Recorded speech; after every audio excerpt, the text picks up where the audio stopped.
Here comes tomorrow, shining with promise, bright, brave new worlds for you to explore. If you don't like it, just hang around, 'cause tomorrow's tomorrow will reset the store. You can fight to turn the tide, try to rewrite, or just take flight, but you can't change the simple fact that it's where all your hopes are hiding. Here comes tomorrow. Welcome, homos, sapiens, and superior alike. My name is Josephine Riesman. And my name is Becca Petunia. We are two trans women. We are here to talk about non-binary writer Grant Morrison's Turn of the Millennium run on the X-Men, and what it tells us about finding joy in a world that hates and fears us. In other words, here comes tomorrow. I can line that. I can line it up. It's fine. We'll do it in post. How are you doing, Josie? I'm doing great. I'm so excited about doing this pod with you. I haven't done a pod regularly in years, and most importantly, I've never done one with you. And we've been friends for a while, so this should be terrific. Yeah, I'm really excited. You know, it's something that I brought up to you the other day. We were just chatting, and I was like, my dream is to do a podcast on Grant Morrison's run of New X-Men. And you were like, that's a great dream. And you really lit a fire under my ass to get this going, because Lord knows when I would have done it otherwise. But it's a real pleasure, because, you know, one thing that I'll often tell people is that the Grant Morrison run on X-Men, or I should specify, we're talking the Grant Morrison run on New X-Men. New X-Men. I know, I said in the intros, on the X-Men, I'm like, well, really, this is But it's the X-Men. They kept the numbering, it's still the X-Men. This was the flagship book, certainly in the era for the line. But I often tell people that Grant Morrison's New X-Men is my Roman Empire, referencing a very outdated meme where it was that apparently cishet men think about the Roman Empire, 8 hours a day or something. I forget that was the dumbest fake statistic. But I do like the meme. It's an effective way of describing something that you think about a lot but don't necessarily approve of in every way. Right, and that's important. I mean, we're going to get into so much, and we'll talk a little bit about our objectives for this podcast in a second, but I'm not going to claim that Grant Morrison's New X-Men is a perfect run of comics. God, no. Because frankly, listen, there's no such thing as perfection. Especially in comics. Josie, I should know this. What's the Yiddish term, or is it for which? For how you're always supposed to leave some imperfection in everything that you make? Oh, God, I don't know. But I always learned it actually from the Islamic context. My dad would always tell me whenever he made a mistake that the great Muslim weavers would always put in one wrong stitch on their carpets so they wouldn't offend God. Yeah, that's kind of how Grant Morrison stuff is it always has at least one stitch that is totally wrong and takes you out of it, but you can't. Perfection would offend the Almighty. So, and who knows what, and the Almighty here is chaos magic if we're talking about Grant Morrison, but yeah. True, and let me just, I'll get ahead of myself for a second, but in this case, the imperfect stitch was drawn by Ethan Van Sciver. Yeah. Ethan Van Sciver. Sciver? I think it's Sciver, but I think it's Sciver. We should get his name right before I insult him. Maybe we'll. I mean, here's the thing. I want to get it right because his brother is a terrific cartoonist who deserves nothing of the criticism that Ethan gets. So I want to get that last name pronounced correctly. But for the time being, yes, there is a very, very complicated, problematic individual who pops up a bunch of times as the artist in this run, and we will talk about that later. We don't need to get down that rabbit hole just yet. But for now, let's talk about the thing that people listening maybe don't know. Let's talk a little bit about who we are. Oh yeah, they have no idea, and they're not ready. They're not ready for how cool we are. No, well, Josie, I feel like they probably know you. Is more likely, just statistically. I'm not insulting myself. I'm just using math. Fair. But Josie, so who are you, Josie? I am a journalist. I'm an author.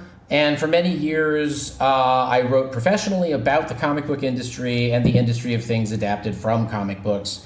for New York Magazine. I left that job to write my first book, which was a biography of Stan Lee, a.k.a. and I use this word very, very, very heavily in quotation marks, co-creator of the X-Men, Stan Lee. So I know a fair amount. I've been reading comics since I was a wee person. My first ever Marvel comic was X-Men number 69. Oh, nice. Nice. Yes, very nice. X-Men number 69, which we'll come back to this eventually, but it's the weirdest thing that ever happened to my geek life was watching X-Men 97, the cartoon last year, and seeing Operation Zero Tolerance and Bastion be like the big bad, because X-Men number 69 was the last issue of this crossover called Operation Zero Tolerance from 1997, I believe, that everyone hated. It was so bad and convoluted and repetitive and old and hack.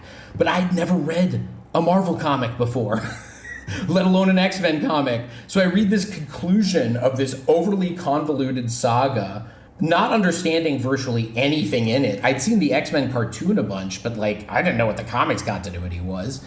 But I was hooked from that very moment. Grant Morrison himself has said that there are two kinds of people. There's the kinds of person who picks up a comic book, a superhero comic book, in the middle of a run and goes, I don't understand what just happened or what's going to happen, so I'm giving up on this. And then there's the other kind of person who picks up a comic book, goes, I don't know what this continuity is, I don't know what's going on, and I must know. Tell me everything. And that was me with my first X-Men comic, X-Men number 69. I was like, I have to know more. I'm completely baffled, but everything here is so vivid and interesting to me. So, that was really the beginning of my life with comics, was getting X-Men number 69, the end of Operation Zero Tolerance. And that was a few years before the Morrison run started. So by the time the Morrison run started, I had been a weekly reader of virtually every X-Men book for, about 4 years, which doesn't sound that long, but when it's ages 5th grade through sophomore year or whatever, 6th grade through sophomore year of high school, that's a big 4 years, and the X-Men were with me during that. So how about you? Who are you, and what's your why are you here? Well, I'm here because I'm here for the food. No, Came to the wrong place. No, so like I was saying, I'm Becca Petunia. I am not a New York Times bestselling author, but I am a trans woman. In my actual real life, I'm a public school teacher. But in my online life, which is equally important, I'm a writer. These days, I actually write a lot more about my other special interest, which is the works of Jim Henson. I write for the website Tough Pigs, which is a Muppet fan site, and I do some podcasting with Tough Pigs. But I also, before that, I really got my start online writing about the Fantastic Four on a erstwhile Tumblr blog called Daily Fantastic, where I was the sarcastic classic Fantastic Four blogger Uncle Petunio. Right. And that was really because I loved comics. I loved Marvel comics. And I felt like looking at the beginning of Fantastic Four was the best way to understand Marvel comics, because obviously the Marvel universe as we know it begins with Fantastic Four #1. Yeah. And I read every Fantastic Four issue in order. I made it up to 220 or 230 before life got in the way. Sure. There's a lot of them. It may be the world's greatest comic magazine, but it's also one of the world's longest running comic magazines. So there you go. It's also often one of the world's most mediocre comic magazines. It's so sad, but you're right. Yes, go on. But when it's great, it's great. But anyway, this is not about the Fantastic Four. But, comics was something that I can't exactly say I grew up with in the same way as Josie.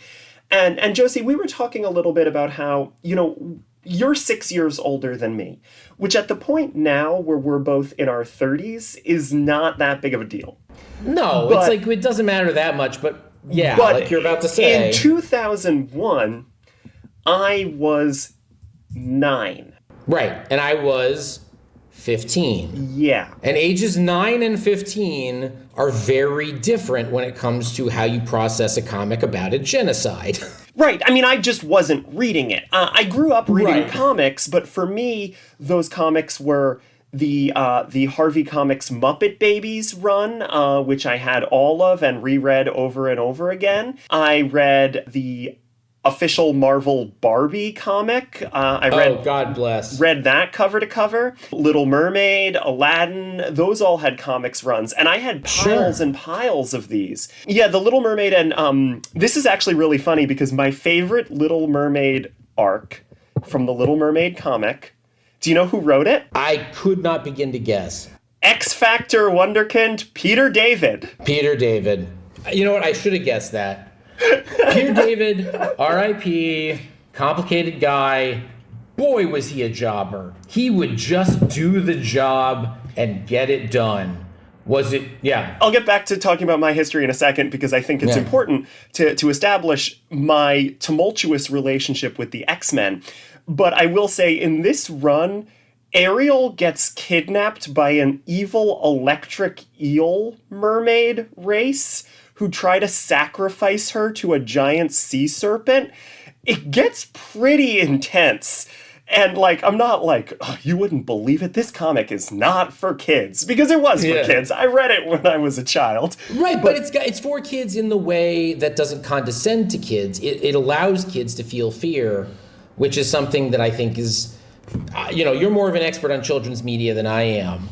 But I think the very careful and judicious introduction of fearful elements into a narrative for children is very important because you have to prepare children for the fact that, like, the world is scary and that fear can't totally immobilize you, you know? Oh, absolutely. But getting back to the comics thing, so, like... Sorry, I got off on a tangent there. It's just very interesting. I love licensed comics. So, like, this is what I was reading, and then by the time 2001 rolls around, what I'd mostly moved into was Pokemon comics and related manga was really what I was reading. But I loved superheroes. It's just that it's important that superheroes was a medium that went so far beyond comics by this point. Oh, absolutely. I mean, I turned 9 the year the X-Men movie came out. And so much of my knowledge of superheroes was based on things like Batman the Animated Series, and to a bigger extent, Superman the Animated Series, which I adored. Great show. My introduction to the X-Men was truly X-Men Evolution, which ran basically concurrently with New X-Men, for what it's worth. It did. It was the early 2000s.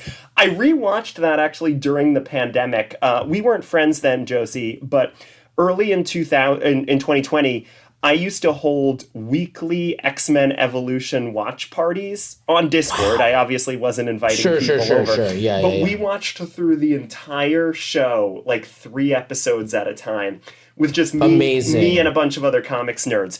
So, like, this is what I knew. And then it wasn't really until I was in high school that I was like, the public library has started to get superhero graphic novels. Yes.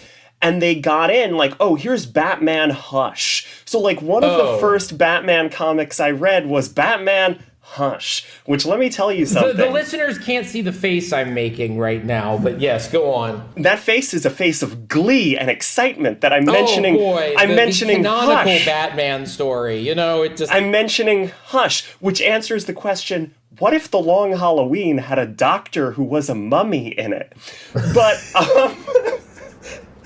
And The Long Halloween was just asking what if the Godfather was in Batman. So, you know, that's comics, baby. Yeah.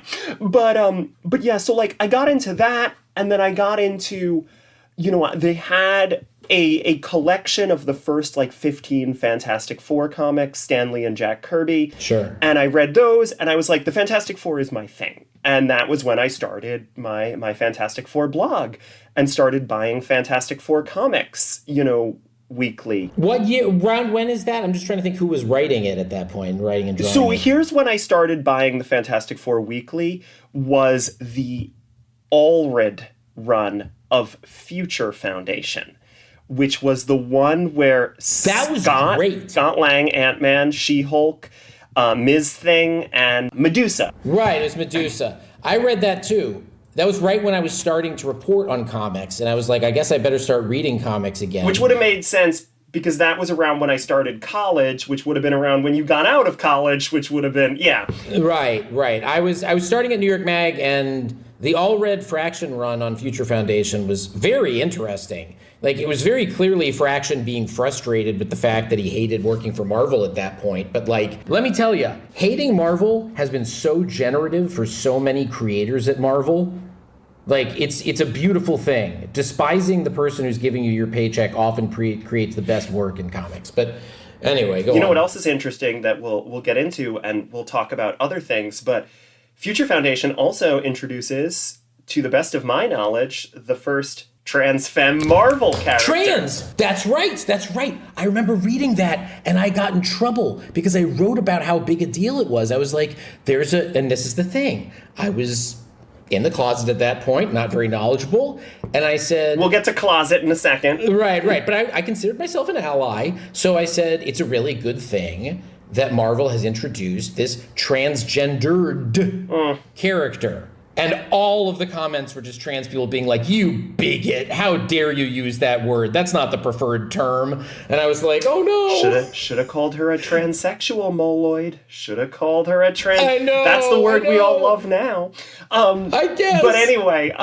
Anyway, yes. That was a good run. And introducing the trans Moloid was a major thing that I really respect Matt Fraction. Yeah, no, I mean, again, I absolutely do. I kind of wish it was a more important character, but I get that you gotta start somewhere. Yeah. But anyway, you know when I really got into X-Men was through our friend's podcast, Jay Edidin's and Miles Stokes, Jay and Miles Explain the X-Men. Jay and Miles Explain the X-Men. Yes, I don't know Miles. I have nothing but respect for Miles. But Jay is a friend. Same. Yes. And I started out as just a listener to Same. that podcast. Way back Jay when. and I became friends later. That podcast was so good, and it made me want to read X-Men. And the thing about me is I don't have an autism diagnosis, but I have an autism pretty sure gnosis. So I was like, it's time that I know everything about the X-Men.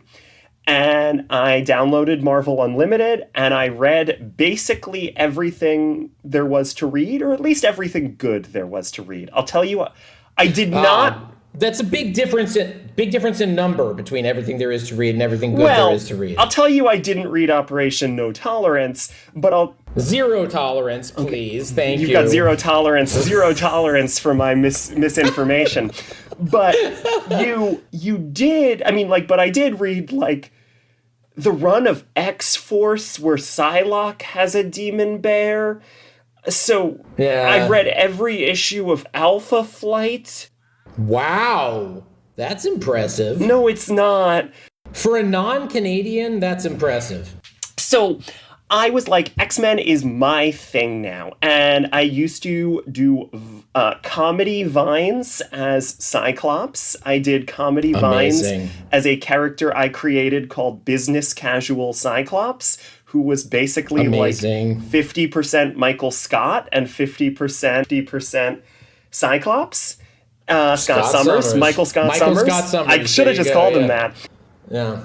Hindsight's 2020. Vine doesn't exist anymore. These videos are gone. I did that, and there would be more and more X-Men stuff on Daily Fantastic. I was the first winner of the Jay and Miles when they first did a contest about how to explain why the X-Men and Inhumans were fighting now, back when IVX started. God. I won that contest. I got a little macaroni. Yeah, thank you. I got it's like a little pendant with macaroni on the necklace. I don't know where it is, but it's a metal, and it said Yabo on it. Yabo! We can't steal Yabo. That's their phrase. We'll find something else. That's not relevant to new X-Men anyway. But the point is, and I'm so sorry that I'm talking so long, but I'm at least trying to keep this entertaining. I don't mind. I find it fascinating. Who knows what our listeners will find fascinating, but I'm interested, so keep going. So, big into X-Men, big thing for me. Cosplayed as Cyclops. I mean, as business casual Cyclops who just wore a business suit, but I cosplayed as business casual Cyclops in a lot with the visor at a lot of events at FlameCon, which I went to as an ally. FlameCon, for those who aren't local. Didn't we all? We all went to FlameCon as an ally, and we came out as something else. But yes, go on. FlameCon, for those who aren't local to New York, where I currently live in the New York area. Josie. I used to live there, yeah. FlameCon is a queer geekery convention. Yeah. So I dressed as business casual Cyclops there. I dressed as business casual Cyclops when I met Peter David. Yeah, I walked up to him and I thanked him for giving my brother his big break. That's very funny. What did he say? I think he laughed, and then I completely confused him by pulling out my book for him to sign, which you know what I brought?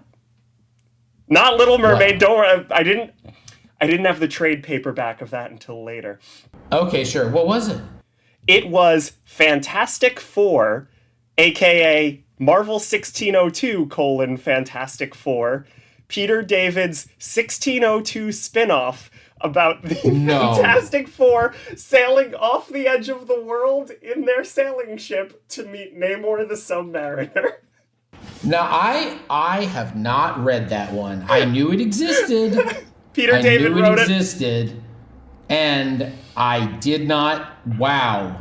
1602. Now, there is a property that should go to hell and stay buried there. Boy, that's my other Roman Empire, but we are not running a podcast about I think about 1602 a lot, too. Well, but actually, this is a good segue. Unless you have more that you want to say, I just wanted to say... Please go ahead. You know, I was joking with you, and let's get into 1602, but I'll try to wrap this up quickly, but I was joking with you, and what I'm trying to establish is, like, I fell hard for X-Men.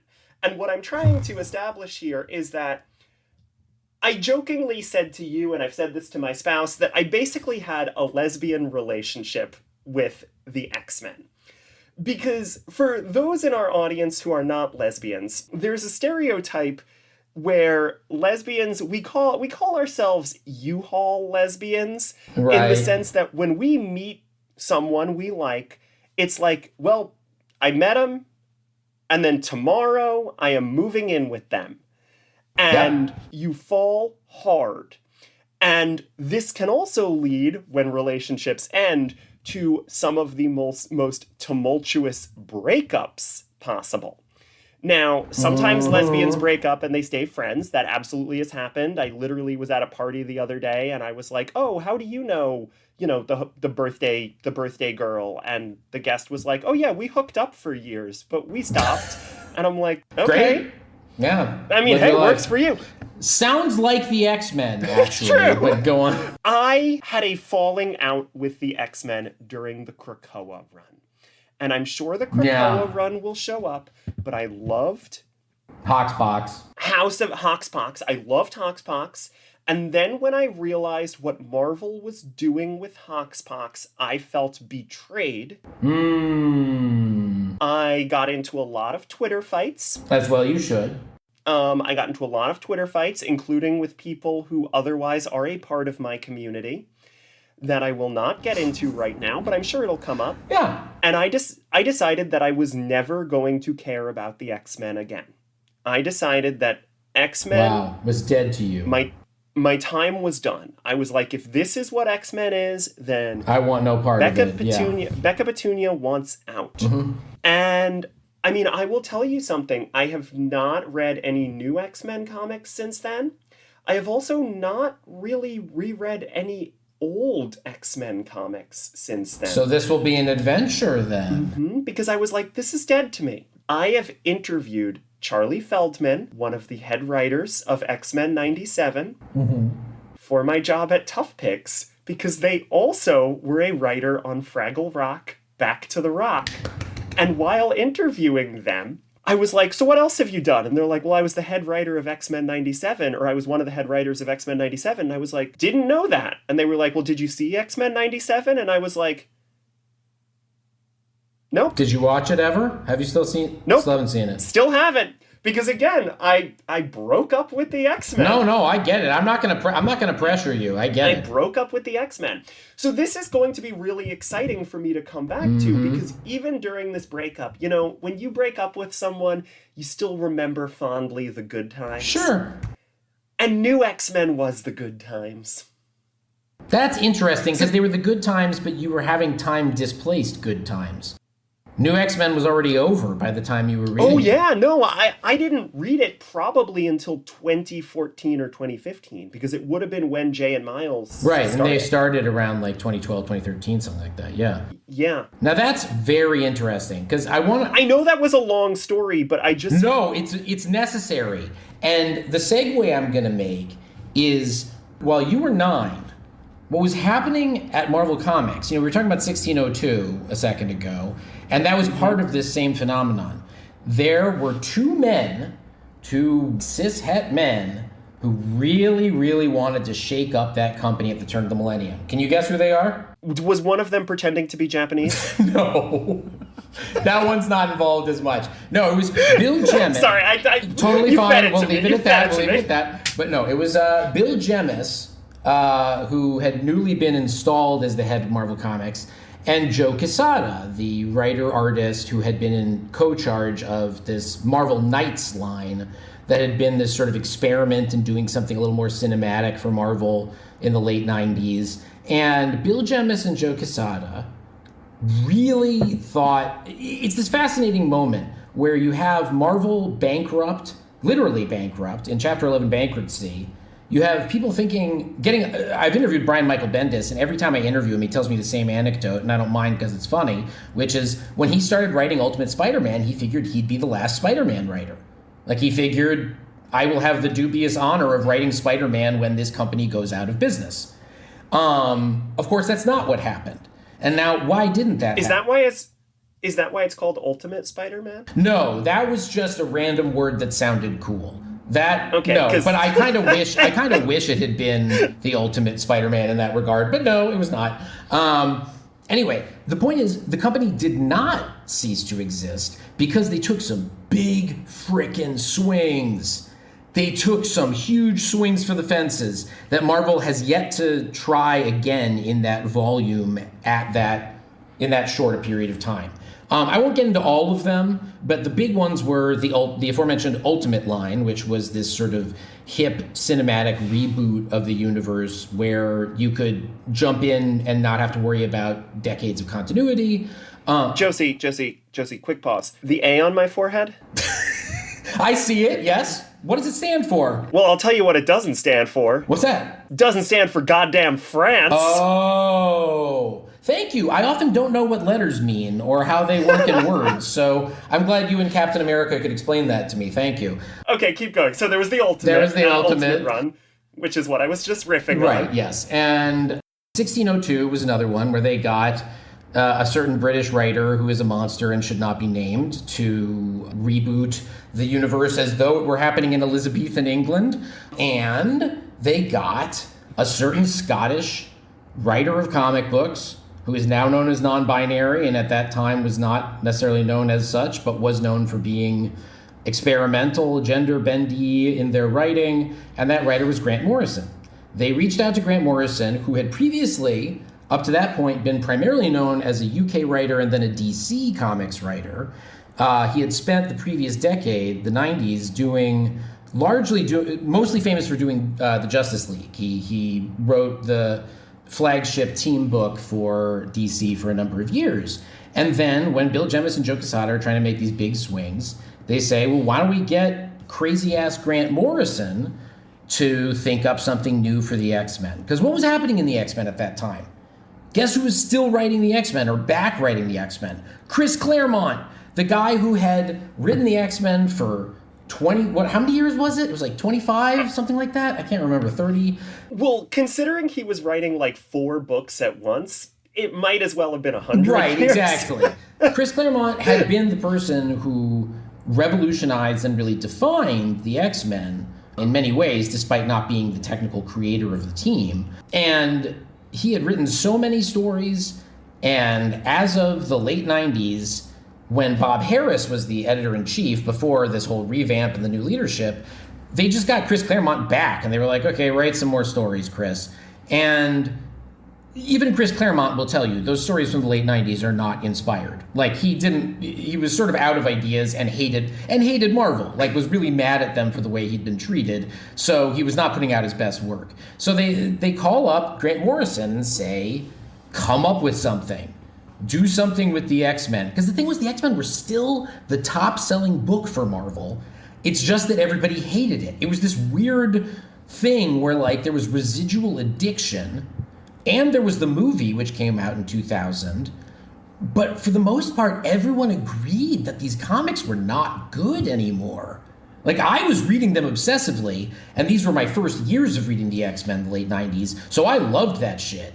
I shoveled it down like you wouldn't believe, but it's not very good, most of it. So this maybe segues to us talking about we're not going to talk about one of the arcs of the comic here today, but we are going to talk about the proposal that Grant Morrison wrote.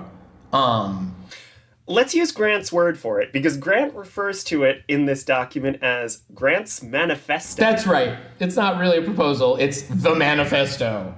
And that just kind of gives you an idea both of who Grant Morrison is as a person, but also just of the level of seriousness with which Grant was clearly taking this issue. Yeah. And again, I should say, Josie, like I said, I only read the good X-Men, and then I joked that also included the run of X-Force where Psylocke has a Demon Bear, which also I believe is the one that introduces Lady Phantom X, who we'll get to later. Okay. But they hook up, which was nice. As a lesbian, I can approve of that. Great. But it was handled weirdly, so I don't approve of that. Mm-hmm. But anyway, I've never read the 90s Claremont stuff. I think the only Claremont thing I've read from around this era was Mechanics. Oh, right. Which is a nightmare and a half. I didn't read that, but in fact, I had forgotten about it until you just brought it up. But yeah. I used to make jokes about Mechanics all the time. In the Business Casual Cyclops universe, that was the name of Kitty Pryde's grad school. Mechanics University. Oh, but anyway, the point is, not having read that, but jumping in with this Grant Morrison manifesto here, no one hated 90s X-Men more than Grant Morrison. It is really mean. Like, they are really cruel to Chris Claremont's run here. I mean, he literally refers to... They. We can... Oh, no. It is... I double check, and we're going to have a lot to change if this isn't true. Tell me, because I believe Grant uses they, he pronouns. Oh, okay. So we'll just use both of them. All right. We should look that up, and we can always edit that out, but because I feel like... here's the thing. I say they not because of Grant, because I know for a fact I messed up the pronouns once in an email to Grant's wife, and Grant's wife said, oh, Grant doesn't care about that, don't worry. I'm worried about our fans, because the fans are much more defensive of Grant Morrison's pronouns than Grant Morrison is. That's my main issue. Like, a lot of non-binary people really take pride in the fact that Grant Morrison is a they. So I think we should try to stick to they personally. Yeah, so that's a great... Actually, we should say this here, and maybe I'll edit this. Yeah, who knows? We can say it, yeah. Maybe not. But, so Grant Morrison in 2023 said, I'm much happier being described as they, but I won't give anyone a hard time for using any other pronoun. So I had just, in my mind, sort of backfilled that to being he, they, but that is not correct. So I'm not going to edit out the times that I said he, and I might edit this. Yeah. I might edit this sooner, earlier into the podcast. Like, hey, here's Becca from the future. Right. Yeah, which is very X-Men. But I will say, moving forward, we will be using they for Grant Morrison because it is what they prefer. No, it's fine. And I think it's not just like, look, selfishly, beyond what they prefer, it means so much to me that these comics were written by somebody who is genderqueer. Like, 100%. And not just in I'm glad somebody got the work way. Like, I mean, I am. Although I am, because very rarely we don't get the work. But they had a perspective that added things, and also, more importantly, once I knew they were genderqueer, non-binary, however you want to define it, it recontextualized a lot for me. A lot of stuff that maybe I didn't like or wasn't as comfortable with before knowing that this was a gender struggle that they've been going through their whole lives made more sense to me, you know? Kind of highlights the beast stuff for sure. Very much so. Like, Grant is, the sense I get about Grant Morrison from having interviewed them a few times is they are someone who is constantly in transition from one thing to another. They do not sit still. They are always trying to grow, expand, learn. And it just means a lot to me. And so I'm glad we're going to use those pronouns. Yeah. And I will just say, too, like you were saying, like, Doom Patrol is not a perfect comedy. No. We were talking a little bit about Doom Patrol. But you know what matters so much to me as a trans woman is knowing that there's like 100 issues of Doom Patrol written by a non-binary person, followed by like 50 issues of Doom Patrol written by a trans woman. Yup. A trans Jewish woman, I should also A trans Jewish tarot expert, yeah. I swear by Rachel Pollack's tarot book. Maybe that should be our next pod after we're done with this. We'll just read through Rachel Pollack's tarot book. That'd be good. God, I would adore doing that. 78 Degrees of Wisdom is the densest book I have ever read. And I majored in English in college. In a time when they actually made you read books, too. Yeah, exactly. Yeah, no, I read books. I did my thesis on the works of William Wordsworth, which I guess is poems, but book-length poems. Yes. But Rachel Pollack's 78 Degrees of Wisdom is the densest thing I have ever read. It makes me feel like a complete moron reading it in the best way possible. But anyway, to move on to the proposal, like you said, a lot of the beginning, and I think we'll include this in whatever show notes we have. I mean, it's just a document that's out there. I think people should read it if they are interested in the pod or in the X-Men or Grant Morrison, because it's very revealing. I have a lot of highlights in this document. They did not pull their punches. Like, they open up with like, look, I fucking loved the X-Men when the Claremont and Byrne team was doing it in like 77 to 80. But since then, it's been a complete downhill fall, and now it's crap.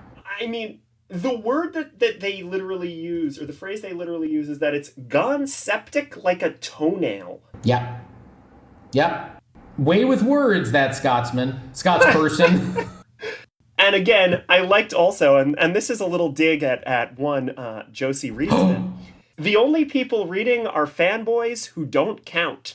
Oh, yeah, that was so interesting, wasn't it? Like, there's this line here, longtime fans will read the book and bitch about it, all caps, no matter what. We don't need to attract them.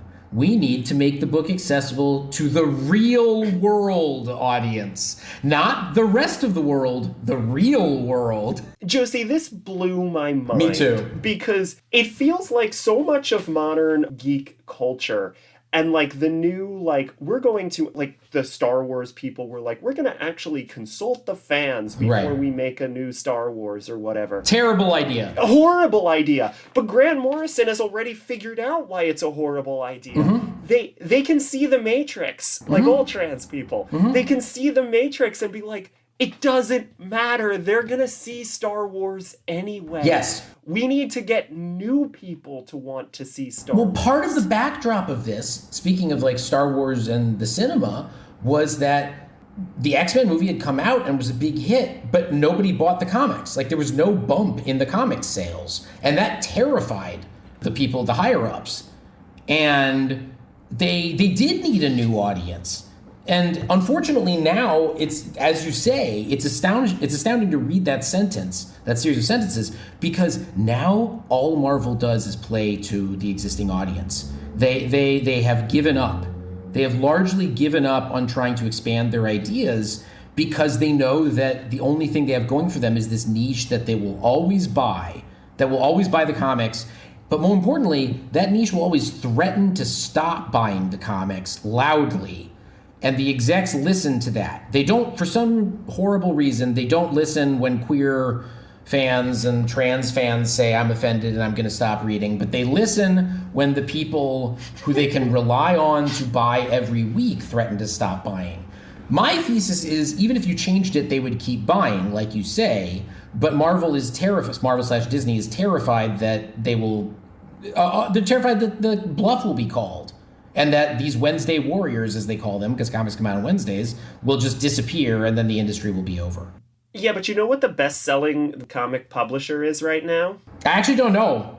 Scholastic. Oh, I was going to guess Scholastic because they have fucking Raina Telgemeier and they have fucking Jeff Smith and Bone. Those are and Dogman, the most popular comic of all time, probably. Like, it's... Yeah. It's Dogman and the Raina Telgemeier stuff that sells. Yeah. You know, one of my friends actually runs a comic shop not too far from my home. And shout out to Menachem over at Escape Pod Huntington. Menachem has said to me that right now the way the comic industry works is it is a variant covers business. Yeah, it's just for collectors. It's about selling variant covers to collectors. Yeah. And it breaks my heart as someone who really cares about the narrative. Art of the narrative and the characters and the universe and the interior art, which again isn't even drawn by the same person who draws the covers 9 times out of 10. Right. I don't know. But anyway, let's get back to Grant. Let's get back to this. The point was, in 2001, there was real hope for the comics industry. I think they were starting from this bottomed out place where Marvel had gone bankrupt, and but because the X-Men movie had worked, and there was a Spider-Man movie in production, finally, after all those years of it being in development hell, there was this sense of, we have an opportunity here. Like, even if it hasn't worked yet, we can make this work because there's hunger. And you have Grant, early on in this document, doing what I think Grant is one of Grant's greatest talents, which is, even beyond writing narratives, summarizing why you liked a narrative. Grant's very good at telling you why you liked what they just wrote. And they say right here, the X-Men is not a story about superheroes, but a story about the ongoing evolutionary struggle between good/new and bad/old. The X-Men are every rebel teenager wanting to change the world and make it better. Humanity is every adult clinging to the past, trying to destroy the future even as he places all his hopes there. A brilliant line. This is so good, Josie. This is so good. Like, God, you wanna talk? I know you've got a lot of like comic quotes as tattoos. This could be a great. I mean, it'd be a long tattoo. One. It's a good one. A back tattoo. But there's so much to dissect in that statement, because I think one of the most important parts of that statement is the idea that the X-Men is not about superheroes. And here's something that I'm gonna throw onto the table, and something that I got a lot of blowback from the Krakoa fans for talking about. I'm so eager to hear, because I can tell you in advance, because I love you, I'm going to agree with you no matter what. So just hit me. Well, I will also say Jay Edidin agreed with me at the time. Well, that's what really matters, yes. Yeah, so go on. But there is no superhero comic where the superhero part matters. I truly do not care about power level cards. Yep. Who's stronger? Yep. Could the Hulk beat the thing in a fight? Is Superman faster than the Flash? Yeah, no, none of that's interesting. Because the answer is, it's based on what the narrative needs. And the narrative needs to come from the characters as people and the themes the author is trying to establish. It all sounds so simple, and yet most comic book writers don't seem to get it. So where people got mad at me was early in Krakoa, they were doing a thing called the X-Men Hellfire Gala. Oh, yes. And the Hellfire Gala was ending with a fan vote, where we as fans could vote for which classic X-Men character would become a regular player in the new X-Men team. And I said, that is not the way to write a comic, because we don't know what stories the author wants to tell. Yep. I don't care that Polaris has the power to control magnets. I care about Polaris's relationships to Magneto and to Alex Summers and to Scarlet Witch and Quicksilver and everybody. And if you want to tell a story about those kind of familial relationships, then you want to include Polaris. But if you want to tell a wisecracking political story, then you want Strong Guy. Right. And how can I choose between Polaris and Strong Guy on this poll when they serve different narrative purposes? The fact that I'm not thinking like, wow, this team really needs a strong guy. Like, we're not playing Team Fortress 2 where I'm making sure that... I know, and that's how people approach it. Like, look, this is the problem. People yelled at me so much. They're like... Really? They yelled at you for that? Yep. Even after the debacle of people phoning in to kill Jason Todd, people still thought fan votes were a good idea? Unbelievable. Polaris superfans were sending me hate for a while. Oh, so Polaris was the one who won it? Or Polaris did win in the end. That's the dumbest shit I've ever heard in my life. Polaris is interesting, I guess, but like... It kind of felt rigged because honestly, most of the characters were really like Strong Guy was also on this list, and you know he'll always be my MVP. I love Strong Guy. Yes. He really is Peter David the character. Yes. Which with all of the pros and cons that come along with that. Absolutely. But the point is like what matters for all of these things is who the characters are and what they stand for. And so much of Krakoa, and God, I'm already getting into Krakoa. And I don't mind. Go ahead. Because here's the thing. New X-Men is in direct dialogue with what Hickman did. Hickman, when he picked up that book, I guarantee you what he said was, okay, cool, I'm ignoring all the continuities since Grant. That is 100, that's so evident from reading it. Yeah. But the point is, like, so much of it was like, oh my God, all your favorite characters are back. And they had this thing, the Five. Oh, yeah, it was like the Council of the Five or whatever or something. Well, the Five were like 5 younger mutant characters who were responsible for resurrecting people. And it was like, guys, isn't this great? Tempest is back. And I loved Tempest because I'm me. But what I loved about Tempest was her personality and the way that she clashed with authority, which again, we'll get back into this, but that was such a big theme. The last major Tempest story is her bailing on Professor Xavier and being like, your plans can never work. I need to be me. I need to be alone. And it's like, Tempest is back. And now she's only back because she has time control abilities. The time control is secondary to who she is as a person. And Grant is getting at that here, but thinking about it on a broader scale of like who the X-Men are as people, not necessarily like Scott Summers is a stick in the mud, but like this is a book about old versus new. And that will always be a theme in basically all of these stories. It's Cassandra Nova and it's Quentin Quire. And it's future Zorn. Cassandra Nova in Here Comes Tomorrow. It's all, who I guess is Ernst. Spoilers. Ooh, maybe I shouldn't. How dare you spoil a 24-year-old comic. Yeah. But the thing is, like, that's a theme to build around, and that needs to come first. And God, that's such a, you mentioned, like, now that we know Grant Morrison is queer, like, isn't old versus new the entirety of our life struggles? I probably should have mentioned also earlier, but like when I'm not doing my day job of being a teacher and my hobby job of making podcasts about Rodeo Rosie, the short-lived Sesame Street character who was a cowgirl, I do a lot of activism work in my community. I work with the ACLU. I work with a couple of other local organizations that I'm not going to name on the podcast. Yeah. But it's just a battle about old versus new every time. Not to say that trans people are new, because we're not. No. But our rights and acceptance are new, and that's something that a lot of people can't tolerate. And Grant gets that here. That like that's the driving force of X-Men, and that's what makes X-Men interesting. And again, I think that's why the story from this that I'll always remember the best is Riot at Xavier's, which I'm excited to talk about. We'll get to eventually. Because that's not really about a supervillain. No, it's not. It's about pointing out that Charles Xavier is a supervillain, and not in the usual way that X-Men tries to do, like heel turns for Charles Xavier. Charles Xavier doesn't change in Riot at Xavier's. It's not like there's a twist where he goes, secretly, I've always been controlling you and like giving you bad liberal information.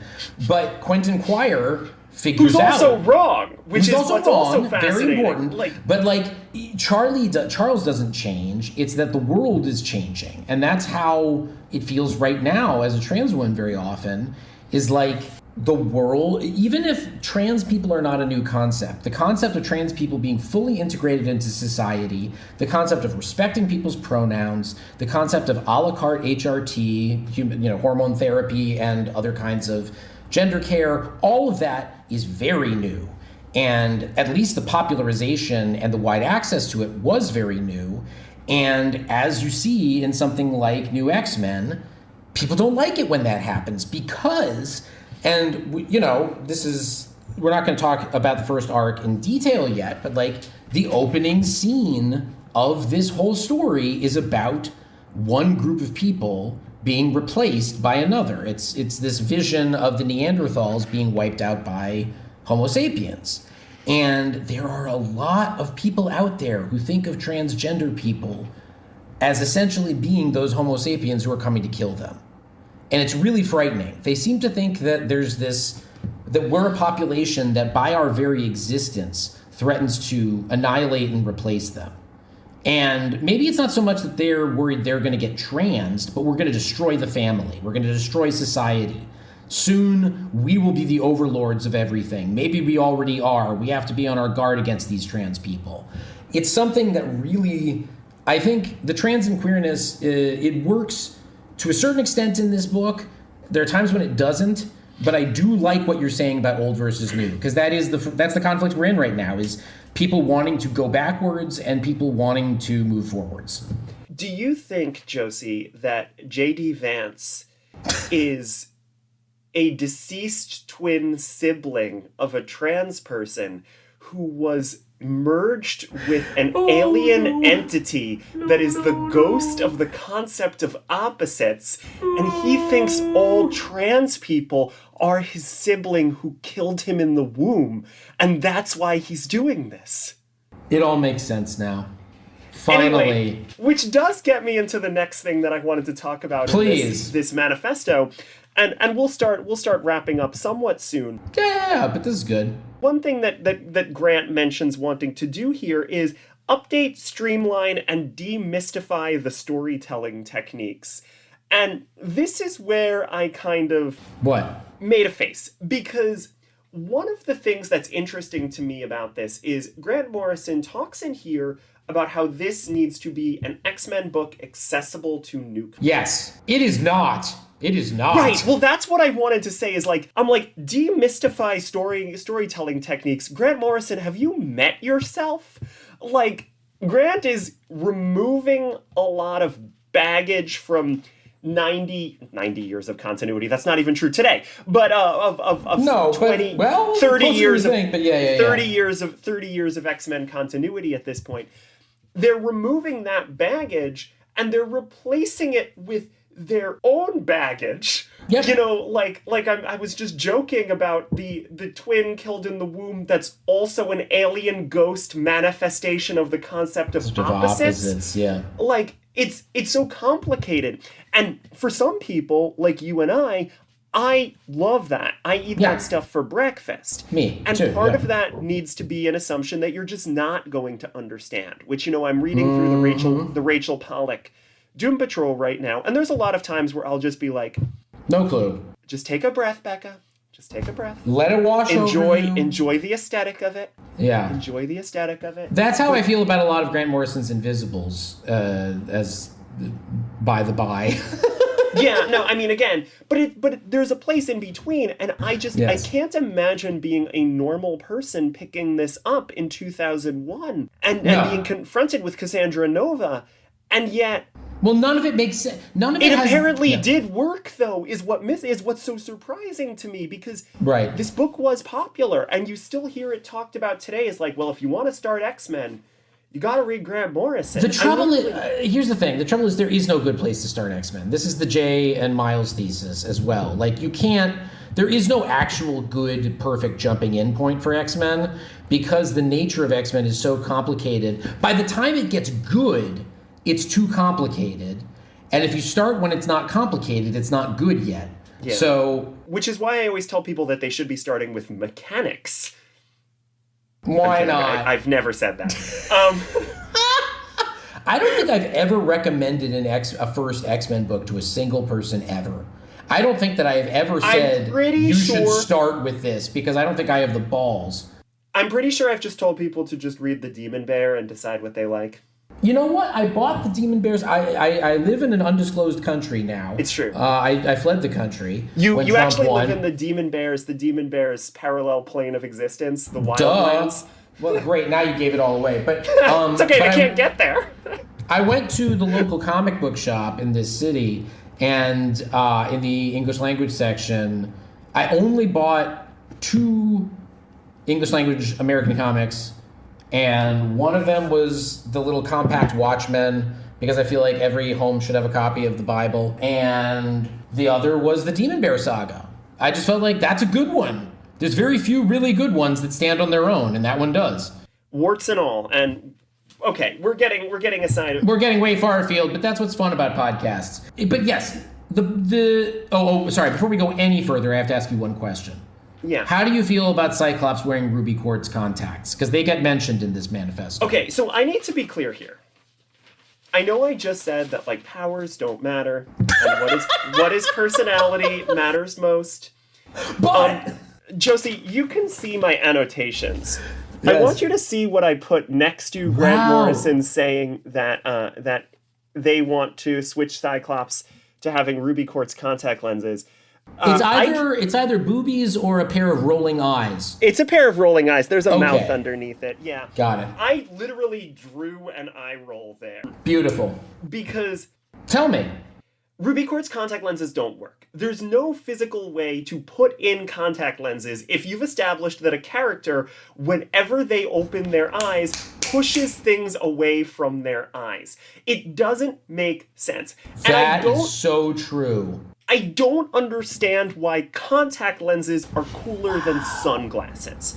You could say you don't want to use the Jodie LaForge visor anymore in a post-TNG era, but sunglasses are cool. They're the universal sign of cool. Just give him a cooler pair of sunglasses. I was about to say, you can update them to Oakley's. Like, they looked great when Paul Smith was drawing the sunglasses back in the day. You can't. This is the least important thing. The most important thing are the themes about old versus new, and Grant Morrison as a non-binary person, and what this comic says about the world today. But if whenever your eyes are open, they push things away, you can't. How can you put them in? Contact lenses in your eyes. He puts the glasses on with his eyes closed. And then opens them. You can't put contact lenses in your eyes. No, I've got the answer. Nightcrawler bamps the contacts into Scott's closed eyes. Oh yeah, it's true. He's not. Okay, never mind.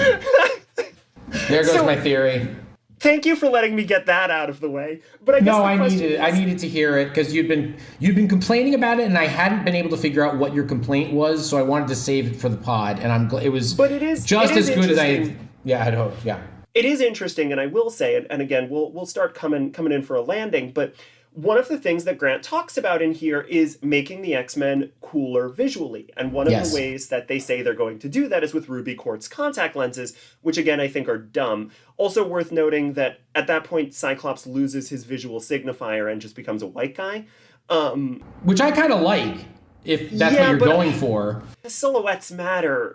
Anyway. Oh, yes. Visually, the silhouette does matter. Yeah. That's true, yes. But anyway, there's a lot about coolness. And that was a big theme in the 2000 X-Men movie as well. Oh, yeah. Which switched them to leather jackets. And there's the famous line that feels very, very Whedon-y in hindsight. I don't know if he wrote it, but where Wolverine is like, these leather jackets are stupid, and Cyclops is like, what, would you prefer yellow spandex? Right. And I hate that shit when they do that. Lamp shading is the worst. But Grant Morrison's, and obviously they did not design the costumes per se, that, quite did. But they describe them here as being kind of like biker outfits and leaning into the yellow.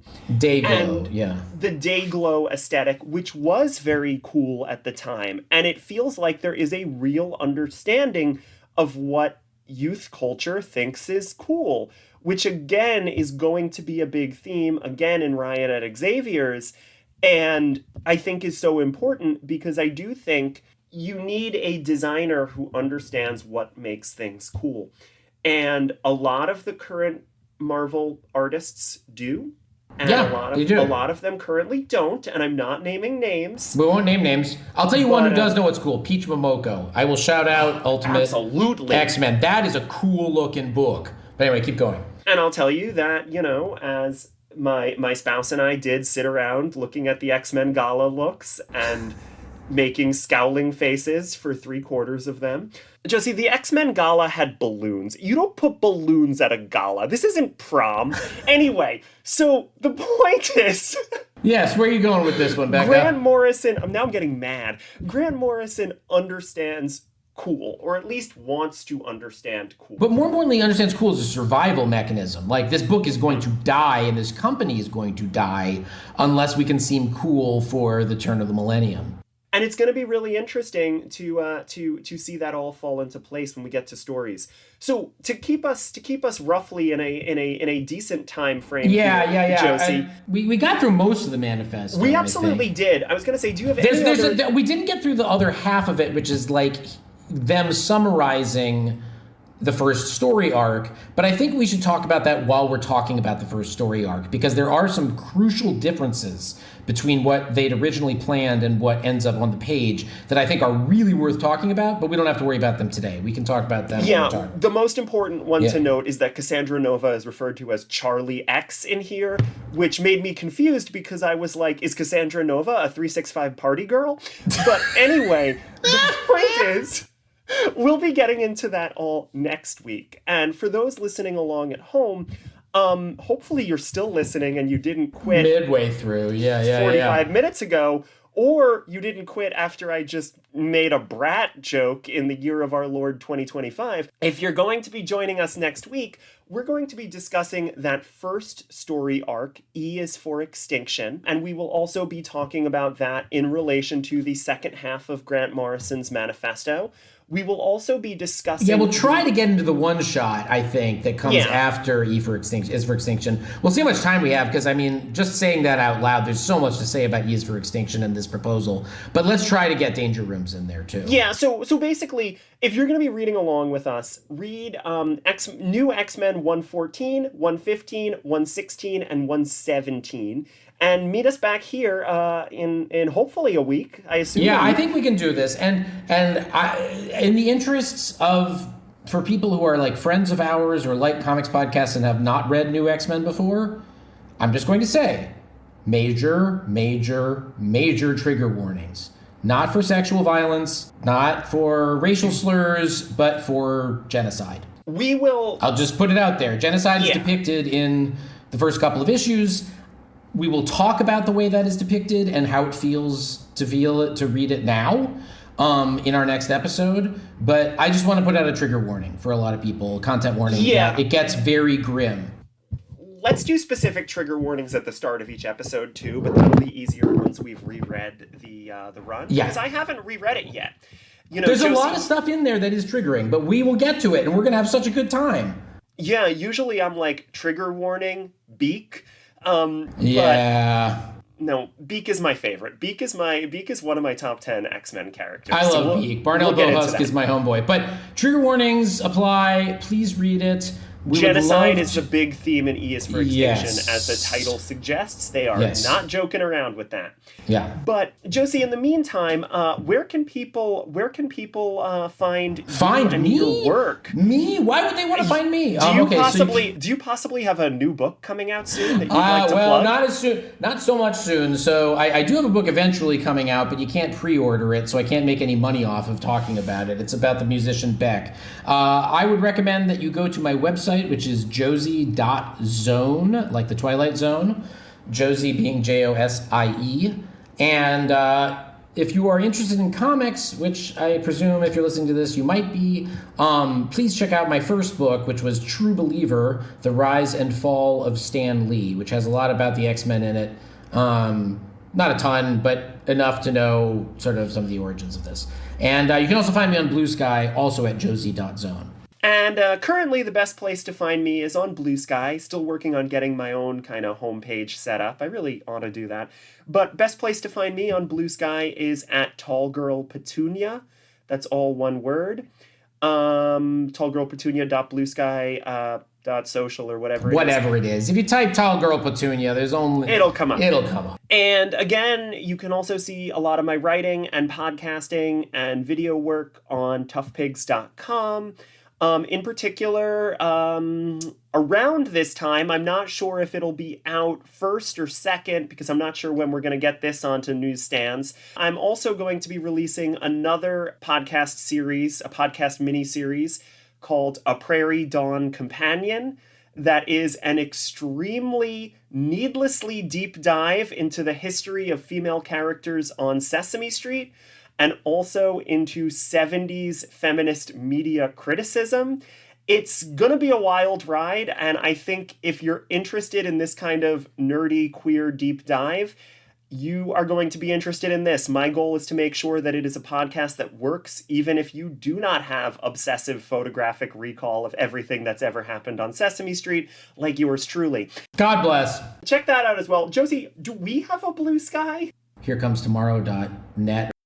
So thank you, everybody, for listening. Please recommend this podcast to friends, enemies, identical twin clones in the womb who are the concept of opposites now. Recommend it to whoever. Please don't forget to like and subscribe. Expect, again, some cool stuff coming up. Hey, Josie, any last thoughts for everybody? I have one message for all of you. Remember until next time, burn away what doesn't work. Have a good one. Thank you so much, everyone.